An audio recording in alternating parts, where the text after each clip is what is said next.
Iran युद्ध, gas field पर हमले के बाद कतर के बड़े पेट्रोलियम प्लांट पर ईरान का जवाबी हमला। नमस्कार, मैं हूं आपके साथ आयुषी गुप्ता। देखिए, दुनिया के सबसे बड़ी नेचुरल गैस फील्ड से जुड़े ईरान के साउथ पार्स पर इजरायली हमले के बाद ईरान ने कतर के रास लाफान औद्योगिक क्षेत्र पर हमला किया, जिसमें कतर को काफी नुकसान पहुंचा है। कतर की सरकारी पेट्रोलियम कंपनी ने एक बयान जारी करके कहा कि बुधवार मिसाइल हमले से उसके मुख्य गैस प्लांट में आग लग गई, जिससे भारी नुकसान हुआ है। और इसके बाद कतर ने ईरान के 2 राजनेताओं को निष्कासित कर दिया है। जो यहाँ साउथ पार्स पर हमले के बाद ईरान ने खाड़ी क्षेत्र में अन्य ऊर्जा ठिकानों पर आगे और विनाशकारी हमलों की धमकी दी और कहा कि ऊर्जा क्षेत्र पर किसी भी हमले का वो कड़ा जवाब देगा। रॉयटर्स के मुताबिक देखिए, रेवोल्यूशनरी गार्ड्स ने ईरानी मीडिया में जारी बयान में कहा, हम आपको एक बार फिर चेतावनी देते हैं कि आपने इस्लामी गणराज्य के ऊर्जा ढांचे पर हमला करके बड़ी गलती की है। अगर इसे दोहराया गया तो आपके और आपके सहयोगियों के ऊर्जा ढांचे पर हमले तब तक नहीं रुकेंगे जब तक उसे पूरी तरीके से नष्ट नहीं कर दिया जाता। रॉयटर्स के अनुसार साउथ पार्स हमले पर इजरायली सेना ने कोई टिप्पणी नहीं की, जबकि अमेरिकी अधिकारियों ने कहा कि वॉशिंगटन को इसकी जानकारी थी, लेकिन वो इसमें शामिल नहीं था।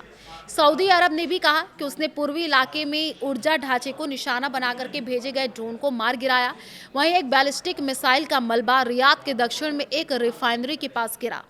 हॉर्मुज स्ट्रेट से जहाजों की आवाजाही लगभग ठप होने से पहले ही बढ़े हुए तेल के दाम गुरुवार को फिर उछल गए। अमेरिकी कच्चे तेल के प्रमुख सूचकांक में 3% से अधिक की बढ़ोतरी दर्ज की गई है। ट्रंप ने अपने सोशल ट्रूथ अकाउंट पर लिखा, मध्य पूर्व में हुई घटनाओं को लेकर के गुस्से में इजराइल ने ईरान के साउथ पार्स गैस फील्ड नामक एक बड़े ठिकाने पर हमला किया। पूरे क्षेत्र का केवल एक छोटा हिस्सा ही प्रभावित हुआ है। अमेरिका को इस खास हमले की कोई जानकारी नहीं थी और कतर का इससे किसी भी तरीके का कोई लेना देना नहीं था, न ही उसे इस हमले की पहले से कोई जानकारी थी। रास लाफान में कतर के सबसे बड़े एनर्जी प्लांट पर मिसाइल हमले के बाद इलाके को खाली करा लिया गया है। कतर की सरकारी कंपनी ने एक बयान जारी करके कहा, आग को काबू करने के लिए इमरजेंसी रेस्पॉन्स टीमों को तुरंत मौके पर तैनात किया गया। इस हमले में काफी नुकसान हुआ है। इसके कुछ घंटों बाद कतर के गृह मंत्रालय ने कहा है कि रास लाफान में हमले के बाद लगी आग पर पूरी तरीके से काबू पा लिया गया है। किसी के घायल होने की खबर नहीं है। कतर की सरकार ने कहा है कि रास लाफान औद्योगिक शहर पर शर्मनाक मिसाइल हमला उसकी राष्ट्रीय सुरक्षा और क्षेत्र में स्थिरता के लिए सीधा खतरा है।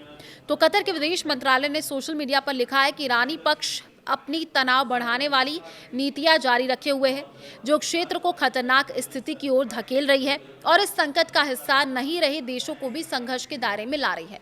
बयान में आगे कहा गया कि कतर जवाब देने का अपना अधिकार सुरक्षित रखता है और वो अपनी संप्रभुता, सुरक्षा और अपने नागरिकों की सुरक्षा के लिए सभी जरूरी कदम उठाने में हिचकिचाएगा नहीं। और देखिए, हमले के बाद खाड़ी देशों के रिश्तों में दरार, फ्रैंक गार्डनर रक्षा कई तरीके से रास लाफान कतर के गैस ढांचे का क्राउन ज्वेलर है और स्वाभाविक रूप से यहाँ की सरकार बेहद नाराज है।